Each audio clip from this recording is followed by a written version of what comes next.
Hey everyone, welcome to this explainer. Today, we're building your ultimate Python starter kit.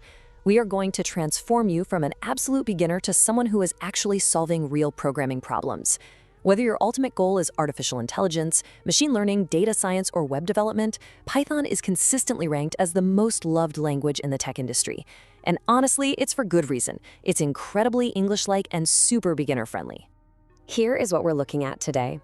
We'll run through Python basics and variables, core data types, operators in action, type conversion and casting, taking user input, and finally, we'll wrap up by solving a few practice exercises together. Let's get to it. Kicking things off with Section 1, Python basics and variables. If you go to France, you've got to speak French, right? Well, communicating with a computer is kind of the same deal. You can't just speak regular English to it. Deep down, a computer only understands zeros and ones, basically just high and low electrical voltages. Python is our awesome English-like translator. Now, think of your computer's memory like this massive, empty plot of land. When you create a variable, you're essentially staking a claim on a tiny piece of that land, putting a name on it, and building a house to store a specific value. And, because it's called a variable, the stuff inside that house can vary or change over time. Now, to actually be a great developer, you've got to play by a few rules when naming these variables. You can totally use letters, numbers, and underscores. But, and this is a big but, you can never start a variable name with a number. And special symbols, like the @ sign or a hashtag, totally forbidden. Oh, and here is a massive rule to drill into your head. Python is strictly case sensitive. So a lowercase apple is a completely different plot of land than an uppercase apple.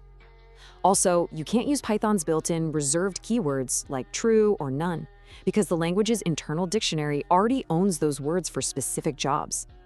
Finally, while a name like XYBD is, well, technically allowed, a pro developer uses simple, short, and meaningful names. Think age, name, or price. Moving right along to Section 2, Understanding Core Data Types. So we've got our plots of land sorted. Now, what kind of materials are we actually putting inside them? These are our 5 primary data types, literally the raw materials you're going to use every single day in Python. First up, integers, or int. These are just your basic whole numbers, positive, negative, or 0. Next is the float. A float is simply any number with a decimal point, like 2599. Then we've got strings, or str. A string is just text, words, sentences, whatever, as long as it's wrapped in quotes. Single, double, triple quotes, it doesn't matter. If it's in quotes, Python sees text. Fourth is the Boolean, or bool, which is just a simple true or false. Now, a really critical detail here. You must use a capital T for true and a capital F for false in Python, or your program will absolutely throw an error. And lastly, the none type. This simply means a variable holds absolutely 0 value right now. The coolest part about all this, Python is actually smart enough to automatically figure out which type you're using the second you assign it. Next up, Section 3, Python operators in action.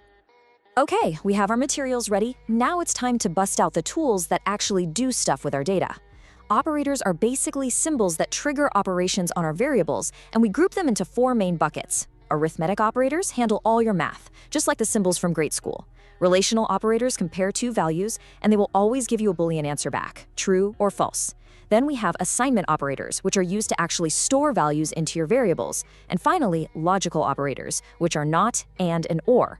These let you chain multiple conditions together. For example, and only spits out true if both conditions are true, but or gives you a true if just one of the conditions hits the mark. Let's zoom in on a couple of really handy special arithmetic operators. You'll definitely want to keep these in your back pocket. The percentage sign? That's the modulo operator. It doesn't actually give you a division result. It gives you the remainder of a division. So 5 modulo 2, that leaves you with 1. Then there's the double asterisk. This guy calculates the power, or exponent. So 5 double asterisk 2 literally means 5 to the power of 2, which equals 25. Now, listen up, because this right here is probably the most common trap for beginners. A single equals sign is an assignment operator. Think of it as a shovel. It picks up a value from the right side and dumps it into the variable on the left. But a double equals sign, that's a relational operator. It doesn't move anything around, it just asks a question. It looks at the left side, looks at the right side, and asks, hey, are these exactly the same? And it answers you with a simple true or false. Which brings us to Section 4, type conversion and casting. So what happens when our materials are just in the wrong format? Well, Python handles refining them in two different ways. First is implicit type conversion. This is Python automatically having your back to prevent data loss. Say you add an integer like 2 and a float like 4.25. Python knows the float is technically a superior data type because it holds more detailed decimal info.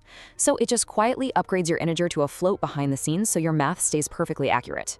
But what if you try to add an integer to a string of text? Yeah, Python's going to throw an error. That is where explicit type casting steps in. This is where you take the wheel and manually force a conversion using built-in functions like int, float, or str. If you've got the number 2, but it's saved as text, you can literally cast it by writing int 2, manually transforming that text into a real math-ready number. All right, section 5, taking user input. Let's be real, a program isn't very dynamic or fun if we can't actually interact with it, right? The input function is our way of asking the user for data while the code is running. But huge gotcha warning here. Any data you pull in through an input function is always stored as a string.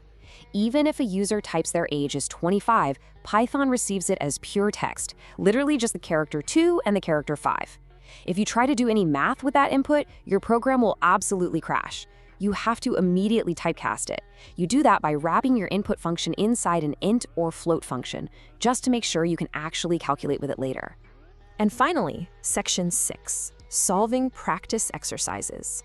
Okay, we've gathered all of our tools: variables, data types, operators, casting, user input, the whole toolkit. Now, let's put it to the test with our very first real-world challenge. We need to write a program that takes the side of a square as an input and prints out its area. Think about what we need for a second. The area of a square is just the side multiplied by itself, right? So we'll need to ask the user for a number, convert that number from text into a math type, and then use an arithmetic operator. When we break it down step by step, you really see the power of everything we've just covered. Step 1, we use the input function, but we wrap the whole thing in a float cast so we can handle decimals safely. We store all of that in a variable called side. Step 2, we create a brand new variable named area, and we use our double asterisk power operator to square that side. Step 3, we just print our text, area equals, followed by a comma, and then our calculated variable.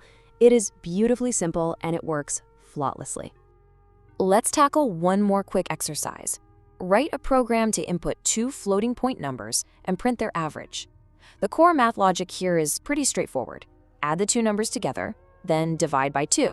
Just like our last build, we start by asking the user for 2 inputs, and we cast both of them directly to floats. We'll store them in variables a and b. To find the average, we spin up a new variable called avg. Now check this out. Notice how we put parentheses around a plus b before using the / to divide by 2? This is super important because it forces the addition to happen first, exactly like the basic order of operations you learned in math class. Finally, we just print out the result. And there you have it. You now have a complete, fully functioning starter kit of Python basics under your belt.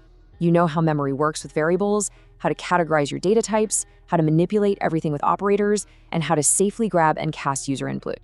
You've literally proven that with the right structured tools and just a little bit of practice, you can build pretty much anything. So the only question I have left for you is this: what incredible program are you going to build with these new tools first? Keep practicing, have fun with it, and I'll see you in the next explainer.